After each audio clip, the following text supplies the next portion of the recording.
हिम्मत न खोना, अभी बहुत आगे जाना है। हिम्मत न खोना, अभी बहुत आगे जाना है। जिन्होंने कहा था तेरे बस की बात नहीं, उन्हें भी करके दिखाना है। हेलो, नमस्कार मेरे प्रिय छात्र, आप सबकी स्वागत है इस क्लास में। सोलर सिस्टम की बात चल रही थी, इसमें हम आगे इस क्लास को बढ़ाते हैं। अगर जो कुछ भी डॉट अगर रह गई होगी तो कमेंट बॉक्स में लिख दीजिए, मैं उसको सोल्व करने की कोशिश करूंगा। लेकिन हम आपसे यह एक रिक्वेस्ट करते हैं कि अगर आपको वीडियो पसंद आता है तो इस वीडियो को लाइक और शेयर करना ना भूलें। इस आज का टॉपिक का नाम है movement of earth. Movement of अर्थ का मतलब ये एक ऐसी टॉपिक है कि कोई ऐसा परीक्षा अभी तक नहीं हुआ होगा जिसमें इससे ऐसा प्रश्न नहीं पूछी जाती। बहुत बार पूछा जाता है प्रश्न, इसलिए हम आपसे यह रिक्वेस्ट करते हैं कि यह क्लास की लिंक को सभी दोस्तों को साथ फॉरवर्ड कर दो, सभी को जगा दो, सभी पर भेज दो और सब्सक्राइब करना ना भूलना मेरे दोस्त, ना भूलना। इसी से हमको एक मोटिवेशन मिलती है, तो हम आज यहाँ पर आकर खड़ा हो पाते और हमें यह जागरूक भी हो पाते हैं कि नहीं, बच्चों के प्रति हमें कुछ करना है। चलो, समय का ज्यादा बर्बाद ना करते हुए आपकी क्लास की शुरुआत करते हैं। आज का टॉपिक का नाम है movement of earth. Movement of earth, पृथ्वी किस प्रकार से गति करती है, पृथ्वी किस दिशा से किस दिशा की ओर गति करती है, पृथ्वी किस अक्ष पर घूमती है, उस लाइन का क्या नाम होता है। जो कुछ भी इससे रिलेटेड प्रश्न बनेगी, मैं एक एक प्रश्न को सॉल्व करने की कोशिश करूंगा। ये अपने माइंड से बनाई हुई है, नोट्स है, यह मेहनत को बर्बाद मत होने देना मेरे दोस्त। चलिए, पहली लाइन जो है कि पृथ्वी जो है अपने अक्ष पर मूव करती है।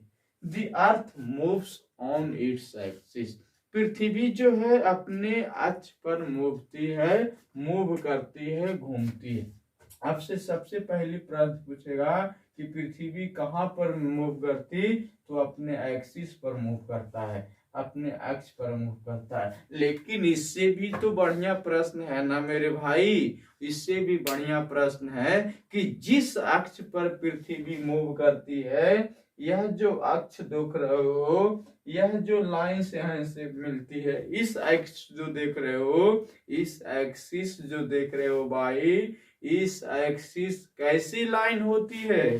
That axis is an imaginary line. यह एक इमेजिनरी लाइन होता है, काल्पनिक रेखा होती है। The axis of the earth is an imaginary line. यह एक्सिस एक इमेजिनरी लाइन होती है that runs through the center of the earth, जो कहां से होकर गुजरती? पृथ्वी के सेंटर से होकर गुजरती, पृथ्वी के केंद्र से होकर गुजरती है। तो आपसे पूछा जाएगा, बार बार ये क्वेश्चन पूछा है, एक बार नहीं 1000 बार क्वेश्चन पूछा कि यह एक्सिस कैसी रेखा होती है, कैसी लाइन होती है। तो आपको इस स्थिति में बताना है that axis is an imaginary line. यह एक काल्पनिक रेखा होता है। कैसी रेखा होती है? काल्पनिक रेखा, जो कहां से होकर जाती? Centre of earth. इसको बोलते हैं सेंटर ऑफ अर्थ। पृथ्वी का सेंटर है ये, सेंटर ऑफ द अर्थ। यह है मेरे पृथ्वी का सेंटर से होकर गुजरता है इमेजिनरी लाइन। लेकिन इससे भी तो और बढ़िया क्वेश्चन देखो, हर एक लाइन में एक क्वेश्चन है। पृथ्वी जो है हमारा टिल्टेड है। आप आगे क्लास में जाओगे तो बताया जाएगा कि हमारा पृथ्वी जो है 23.5 डिग्री नॉर्थ, 23.5 डिग्री नॉर्थ और 23.5 डिग्री साउथ, जिसको इंग्लिश में बोलते हैं tropic of cancer and tropic of capricorn, कर्क रेखा और मकर रेखा। 23.5 डिग्री नॉर्थ और 23.5 डिग्री साउथ पर पृथ्वी जो है हल्का सा झुका हुआ है, हल्का सा झुका हुआ है। इस प्रकार से आपको पृथ्वी दिखाई देगी। तो पृथ्वी स्लाइटली टिल्टेड, हल्का सा झुका हुआ है। कैसा? हल्का सा झुका हुआ। कोई दिक्कत? कोई दिक्कत नहीं, कोई दिक्कत नहीं। यहाँ देखिए, अब इसमें एक और पॉइंट है, ये जो एक्सिस जहां पर इंटर करता बाबू, इस पृथ्वी में ये एक्सिस जहां पर इंटर करता, अब मान लिया जाए कि ये मेरा हाथ है और हम इसको में अगर सुई को इंटर करेंगे आर पर, तो यहाँ पर भी छिद्र हो जाएगी और जहां निकलेगा वहां पर भी छिद्र होगी। यह छिद्र जो है वो वह क्या कहलाता? तो याद रखना, यह छिद्र जो है आपका क्या कहलाता? पोल्स कहलाती है, ध्रुव कहलाती है। दी 2 points where axis seems to enter are called the poles। जहां पर यह बिंदु इंटर करता है, जहां पर यह एक्सिस इंटर करती है, उस बिंदु को, उस पॉइंट को क्या कहते? उस पॉइंट को पोल्स कहते हैं, ध्रुव कहा जाता है। क्या कहा जाता है? ध्रुव कहा जाता है। और हमारे पास ध्रुव की संख्या 2। ध्रुव की संख्या कितनी? ध्रुव की संख्या 2। ऊपर में नॉर्थ पोल होता है और नीचे में साउथ पोल होता है। ऊपर में नॉर्थ पोल उत्तरी ध्रुव, और ऊपर में नॉर्थ पोल उत्तरी ध्रुव, और नीचे में साउथ पोल दक्षिणी ध्रुव। उसके बाद एक तो आपको काल्पनिक रेखा एक्सिस के बारे में बताया, लेकिन इक्वेटर एक दूसरी काल्पनिक रेखा होती है जो पृथ्वी के चारों तरफ घूमती है, चारों तरफ पर वो फैला हुआ है। इस प्रकार से इसे एक एग्जाम्पल से आपको समझाने की कोशिश करते हैं। एक बॉटल है मेरे पास, देखिए ये बॉटल देख रहे हो, छोटे बॉटल आपको दिखाई दे रही। इस बॉटल मान लीजिए ये अर्थ है, सपोज डेट मान लो ना, ये अर्थ है। इसके बीचे बीच एक रेखा गई है, ये बीचों बीच जो रेखा देख रहे हो ये है इक्वेटर। ये इक्वेटर जो है पृथ्वी को 2 बराबर भागों में बांटता है, एक ऊपर वाली हिस्सा हो गई, एक नीचे वाला हिस्सा हो। ये इक्वेटर पृथ्वी का दूसरा इमेजिनरी लाइन कहलाता है। पृथ्वी का दूसरा इमेजिनरी लाइन इक्वेटर को कहते हैं। भूमध्य रेखा या इसी इक्वेटर को हम लोग जानते हो क्या बोलते? 0 डिग्री लाइन भी बोलते। 0 डिग्री रेखा आपसे पूछी जाएगी। 0 डिग्री रेखा इक्वेटर को बोलते हैं। किसको बोलते? 0 डिग्री रेखा इक्वेटर को बोलते हैं, जो पृथ्वी को 2 इक्वल भाग में बांटता है। और इस पार्ट को हम लोग क्या कहते हैं? हेमिस्फेयर कहते हैं। यह इक्वेटर पृथ्वी को 2 भाग में बांटती है और इस भाग को हम क्या कहते हैं? हेमिस्फेयर कहते हैं। क्या कहते हैं इसको? हेमिस्फेयर कहते हैं। कौन डिवाइड करता? तो याद रखना, equator divides the earth into 2 equal parts, that parts is known as hemisphere। इस भाग को क्या कहते? हेमिस्फेयर, अर्ध गोलार्ध कहा जाता। पृथ्वी कैसी होती है?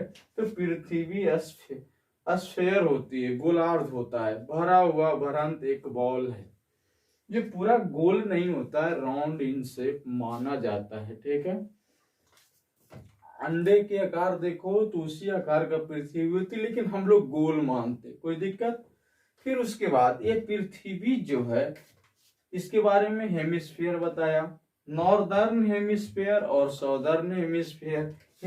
2 बराबर भाग में बांटा, उसको हेमिस्फीयर बोल ले। ऊपर वाले को NH मतलब नॉर्दर्न हेमिस्फीयर उत्तरी गोलार्ध, और नीचे वाला को SH मतलब साउदर्न हेमिस्फीयर दक्षिणी गोलार्ध। दक्षिणी गोलार्ध नीचे वाली हो गई, ऊपर वाली उत्तरी गोलार्ध। उसके बाद इसके बाद हमारे पास 2 शब्द आता है, एक रोटेशन रेवोल्यूशन। रोटेशन रेवोल्यूशन, पृथ्वी अपने एक्सिस पर रोटेशन करेगी। अगर पृथ्वी अपने एक्सिस पर मूव करेगी पृथ्वी अपने एक्सिस पर घूमेगी, पृथ्वी अपने एक्सिस पर घूमेगी, रोटेशन कहलाएगा।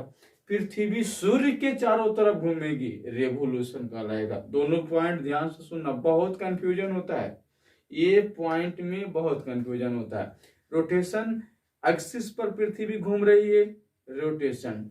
रेवोल्यूशन, पृथ्वी सूर्य के चारों तरफ घूम रही है, रेवोल्यूशन। पृथ्वी सूर्य के चारों तरफ घूम रही, रेवोल्यूशन। और पृथ्वी अपने एक्सिस पर चारों तरफ घूम रही, rotation. The movement of earth on its axis is called rotation. पृथ्वी अपने अक्ष पर अगर मूव करती है, रोटेशन कहलाता है। The movement of the earth around the sun is called revolution. अगर पृथ्वी सूर्य के चारों तरफ घूम रही है तो वो क्या कहलाता है, रेवोल्यूशन कहलाता है। समझ में आ गया दोनों पॉइंट। और पृथ्वी, ये तो बताए थी, सूर्य के चारों तरफ परिक्रमा करती रहती है, परिक्रमा करती रहती है। फिर उसके बाद, अब इसके बाद एक और बात, हम लोग काम करके थक जाते हैं, हम लोग थक जाते हैं तो कहते हैं छोड़ो ना, 1 मिनट 2 मिनट रेस्ट कर लो ना, बोलते, फिर उसके बाद शुरू हो जाना काम करना। लेकिन पृथ्वी ऐसा नहीं करती, पृथ्वी एकदम कंटिन्यूअसली लगातार चलती रहती है, कभी भी नहीं रुकती। ये नेवर कैन रेस्ट, पृथ्वी आराम कभी नहीं करती, ये लगातार चलता रहता है। इसी में एक बात है, ये सूर्य, मान लिया जाए कि यह सूर्य है, ये सूर्य सन, और ये हमारा है अर्थ यानी पृथ्वी।